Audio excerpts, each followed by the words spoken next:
لا خوف علیہم ولا حزن علیہم. اگر یہ کہا ہوتا نہ ان پر خوف ہوگا اور نہ ان پر اداسی ہوگی، اگر اسی طرح کا اسلوب دونوں دفعہ استعمال کر لیا ہوتا، ایک ہی جیسی تعبیر استعمال کر لی ہوتی، لا خوف علیہم ولا حزن علیہم یا لا خوف علیہم ولا حزن، کیا فرق پڑ جاتا؟ اس بات کا کوئی فائدہ نہیں ہے، کیونکہ اگر میں کہوں اس پر اداسی نہیں ہے، کسی کو جیل میں ڈالا جا رہا ہے اور کہوں تمہارے لیے کوئی رو نہیں رہا، تمہارے اوپر کسی کو اداسی نہیں ہے، وہ کوئی روئے نہ روئے جیل تو وہ پھر بھی جا رہا ہے اس کلام کا کوئی فائدہ نہ ہوتا، اس میں کوئی تاثیر نہ ہوتی. پھر لا ہم یحزنون، یہ تو میں نے پہلے بتا دیا ترتیب کے بارے میں. اچھا یہ سمجھ لیں اب، لا یحزنون وہ غم نہیں کریں گے، لا، لیکن قرآن نے لا یحزنون نہیں کہا لا ہم یحزنون. میں نے کیا لکھا یہاں؟ وہ ہے جو غم نہیں کریں گے، وہ ہے جو غم نہیں کریں گے. اس کو ذرا 1 منٹ لگے گا سمجھانے میں، مجھے مثال دیتا ہوں دوبارہ آپ کو. اگر میں کہوں کہ بات نہ کریں، کوئی بات کر رہے ہیں، میں کو بات نہ کریں، اور وہ جواب نہ کہیں، میں تھوڑی ہوں جو بات کر رہی ہوں، میں تھوڑی ہوں، میں وہ نہیں ہوں جو بات کر رہی ہوں. کس بات کی طرف اشارہ ہے؟ یہ بات کر رہی. اگر وہ کہے میں بات نہیں کر رہی، میں بات نہیں کر رہی، تو اپنے بارے میں انکار ہے. اور اگر کہے میں وہ تھوڑی ہوں جو بات کر رہی ہوں، تو نہ صرف اپنا انکار ہے لیکن دوسری کی طرف اشارہ بھی ہے. سمجھ میں آ گئی بات؟ یہ جو ہم کا اضافہ ہے نا، اس سے صرف اپنا انکار نہیں ہوتا، کسی دوسرے کی طرف اشارہ ہوتا ہے، کسی دوسرے کی طرف اشارہ. اگر کہیں لا یحزنون وہ غم نہیں کرتے، لا ہم یحزنون وہ تھوڑی ہیں جو غم کرتے ہیں، وہ تھوڑی ہیں جو غم کریں گے.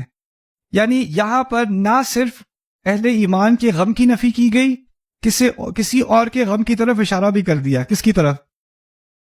اہل کفر کی طرف، ان کے غم کی طرف اشارہ بھی ہو گیا. یہ اصل میں خطرے میں نہیں ہے، ان پر اصل میں کوئی خطرہ نہیں ہوگا. لا خوف علیہم، اور یہ تھوڑی ہیں جو غم کریں گے، بلکہ اور ہوں گے جو غم کریں گے. لا ہم یحزنون، لا علیہم خوف. اگر یہ کہا ہوتا لا علیہم خوف، جس طرح کہا ہے لا ہم یحزنون، ہم پہلے آ گیا نا، تو اگر یہ کہا ہوتا لا علیہم خوف، یہ تھوڑی ہے جن پر خطرہ ہوگا، ان پر خوف ہوگا، یہ تھوڑی ہے جن پر خوف ہوگا. جس طرح ابھی میں نے پہلے کہا تھا کسی اور کی طرف اشارہ، تو اگر اس طرح کہا ہوتا شروع میں تو اشارہ ہوتا ان پر تھوڑی خوف ہوگا، کسی اور پر خوف ہوگا. وہ بات بھی غلط ہو جاتی، کیونکہ جو بھی اور خطرے میں ہے اس پر خوف کون کرے گا؟ کس کو فکر ہوگی کافر کی کہ وہ اس پر خوف کرے؟ تو وہ بات کی تک نہ بنتی. اچھا چلیں، یہ تھوڑی سی باتیں ہو گئی. لا خوف علیہم ولا ہم یحزنون پہ ایک آخری بات اس میں آپ کو بتا دوں، وہ یہ ہے کہ جو نفی ہوتی ہے نا عربی میں لا کے ساتھ کبھی آپ دیکھو گے کہ اس میں تنوین آتی ہے خوفن، اور کبھی کبھی زبر آتی ہے. جیسے لا الہ الا اللہ، ہم یہ نہیں کہتے لا الہن الا اللہ، ہم کہتے ہیں لا الہ الا اللہ. لا اکراہن فی الدین یا لا اکراہا فی الدین، لا اکراہا فی الدین، لا خلاق لہم فی الآخرہ. ٹھیک ہے؟ لیکن کبھی کبھار لا کے بعد تنوین آتی ہے، لا بیع فیہ ولا خلۃ ولا شفاعۃ. ان دونوں میں بھی ایک باریک سا فرق ہے. ایک ہوتا ہے بالکل ہرگز کبھی بھی نہیں، اور ایک ہوتا ہے بالعموم نہیں. ایک ہے بالکل ہرگز ہو ہی نہیں سکتا.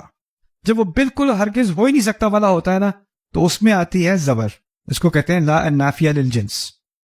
جیسے ہم کہتے ہیں لا الہ الا اللہ، اس کا معنی یہ بھی ہے کہ الہ ہونے کا کوئی امکان ہرگز ہے ہی نہیں، ہو ہی نہیں سکتا سوائے اللہ کے. لا اکراہ فی الدین، یعنی دین کے معاملے میں کوئی جبر کسی کے ساتھ ہو ہی نہیں سکتا، بالکل امکان نہیں ہے. وہ کیسے؟ یہ بالکل امکان والی بات کہاں سے نکلتی ہے؟ اس زبر سے. اور اگر آپ اس پہ تنوین ڈال دیں تو پھر اس میں تھوڑا سا امکان رہ جاتا ہے. تو لا خوفا میں کوئی امکان نہ رہے، لا خوفن میں تھوڑا سا امکان رہ جاتا ہے.